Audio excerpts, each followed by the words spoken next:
এইগুলো pure bell কাঠের মধ্যে। হ্যাঁ এগুলো পিওর কোনো ইস্যু নেই। এটা ভেজাল নেই। আমি তো দিব না। না দোকানে বেল কাঠ ভালো, আমাদের পুজোর সময় নিয়ে আসে। আর এগুলো তো মোটা, আমি তো সরু সরু করে কেটে রাখি। এবার সরু মাল দিয়েছে, আগে এক তো কাপড় মোটা মোটা দিয়েছে। আর গাছের শুকনো কাঠ একদম খনখনা। তিল কোথায়? নো বাড়িতে মানে কিনে নিয়ে গিয়ে মেশিনে কাটে, এটা বিক্রি করে।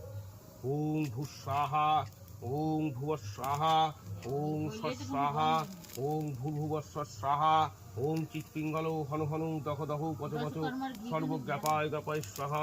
দশকর্মা থেকে নিই না, আলাদা কিনে নিয়ে আসি। কেন দশকর্মা কি ভালো না যাবে না গন্ধে।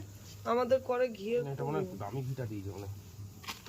দামি ইয়ে আবার বললে যোগ্যর ঘি দামি 2-3 রকমের আছে। না দামি হলেও তো একটা গন্ধ ওং থাকে। কিংবা বুপিঙ্গ কেশাক্ষ ছাগস্ত জঠর তাও সেন নেই। ছাত্র সূত্রাগ্নি সত্তার্চি শক্তি ধরকম অগ্নয় নম। যত দামি জিনিস তত কম। মনে হচ্ছে এটা দশকর্মার ঘি না, ভালো ঘি।